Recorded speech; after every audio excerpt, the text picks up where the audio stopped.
Yeah, hello everyone, Nervin Reacts here, and welcome back to another video. So today I'm going to be reacting to another history video, somewhat relevant and related to the pandemic we're having right now, called How Do You Survive the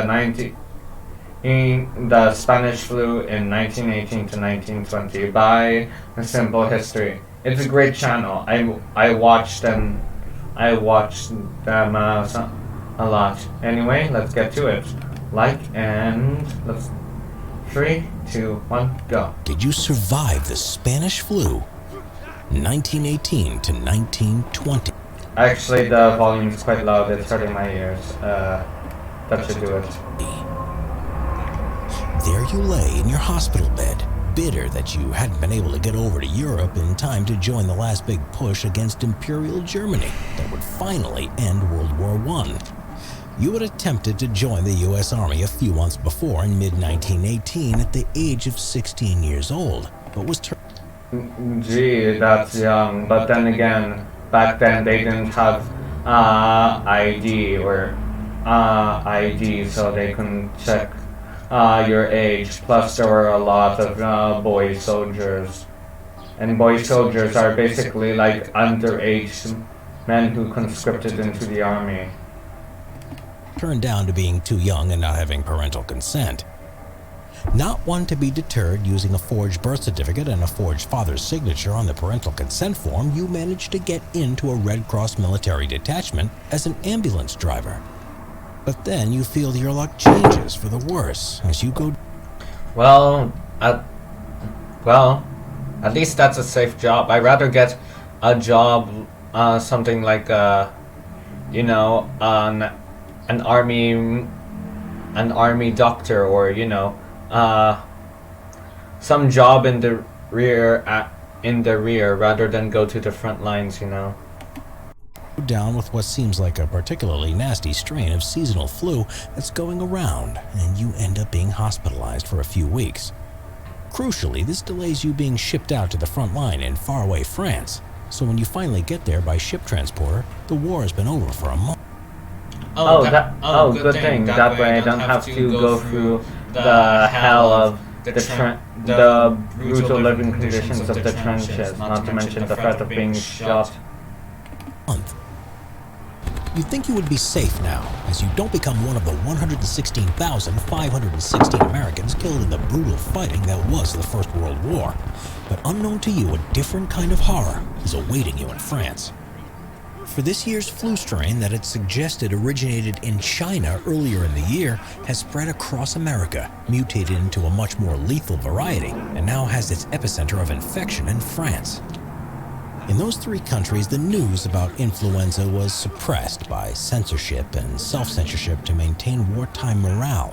The news about the virus spread widely when King Alphonse XIII of neutral Spain fell ill. This flu strain became known as Spanish flu, and it was mistakenly thought to have come from that country. It would eventually... Yeah, due to the massive, back then, due to the massive censorship of the press, the public didn't really know where it came from, and when they heard that it infected the King of Spain, they immediately thought that the virus came from Spain, which is why it got the name Spanish flu.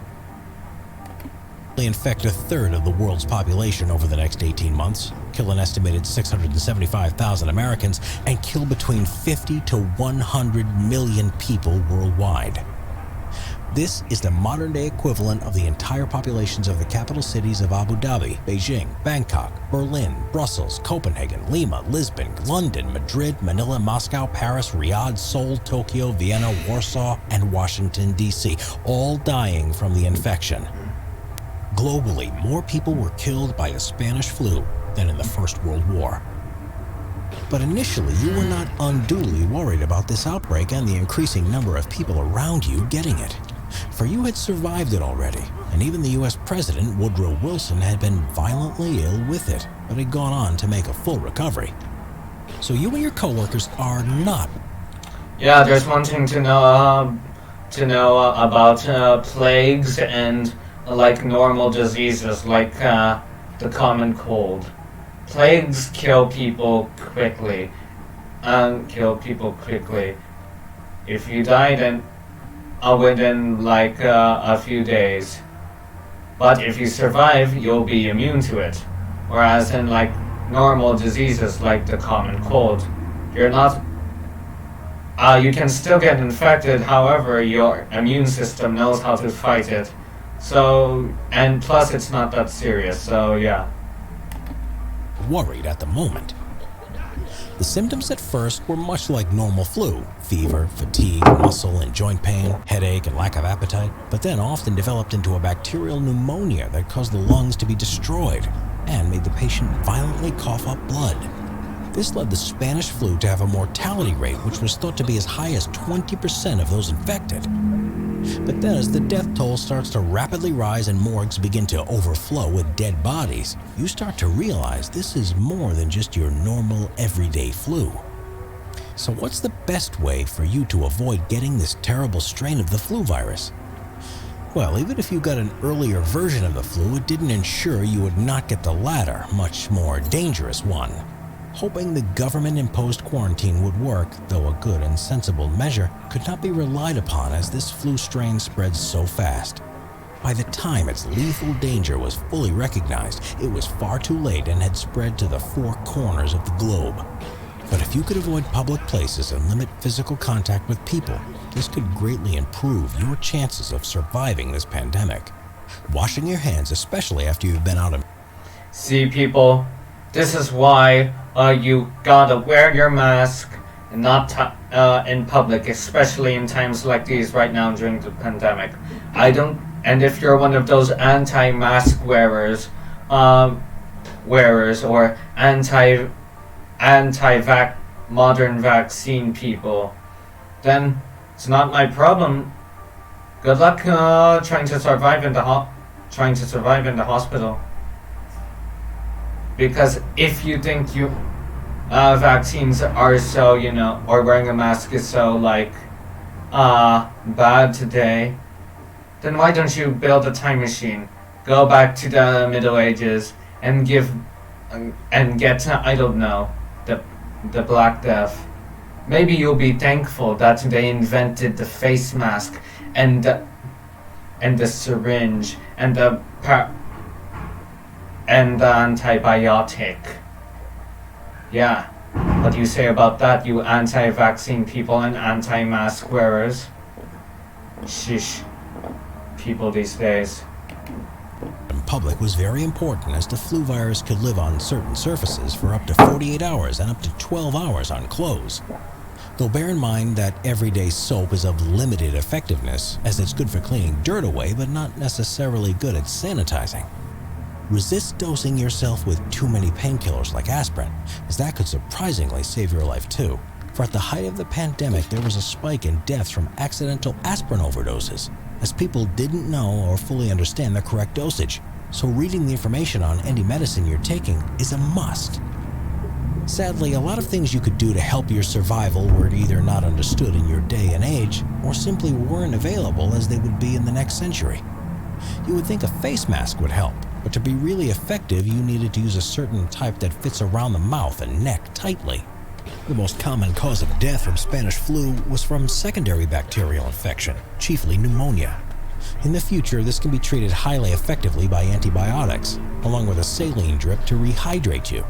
But this was no option, as neither were available to you in 1919 at the height of the pandemic.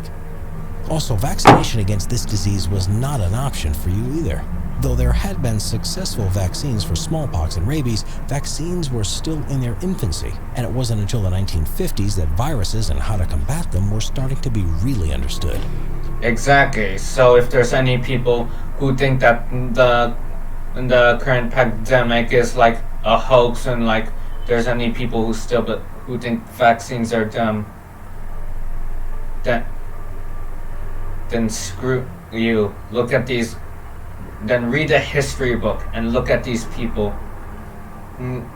dying because they didn't have penicillin or antibiotics or the modern medicine we have.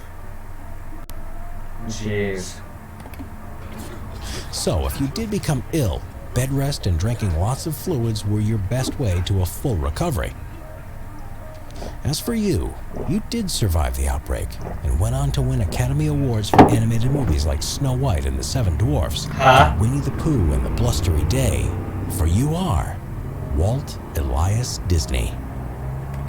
Oh yeah, I forgot. Walter Disney was a soldier got recruited for World War I, and he was an ambulance driver, and he did get infected. I was confused there for when he said stuff like on awards for Snow White and stuff.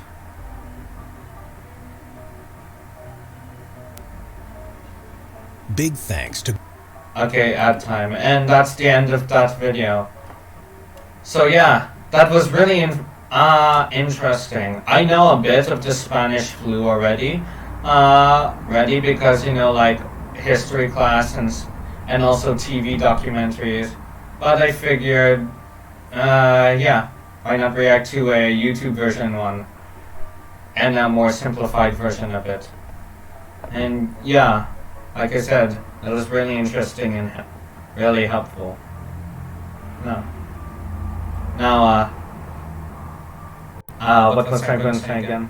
Oh yeah, this reminds me. You know how the Black Death or the bubonic plague in the Middle Ages inspired the nursery rhyme "Ring Around the Rosies"? There's actually a nursery rhyme for the Spanish flu too. If I remember correctly, it went like, I had a little bird and her name was Enza. I opened up the window and influenza. Get it? Influenza and influenza. Yeah, that's how it went. But anyway, yeah, I don't really have anything else to say really, so if you like this video, please give it a like and subscribe like I did to Simple History. And check out my Facebook page, links in the description, as well as the link to the original video by Simple History. Check out their videos, they're amazing. And that's all for today. I'll see you guys next time. Bye!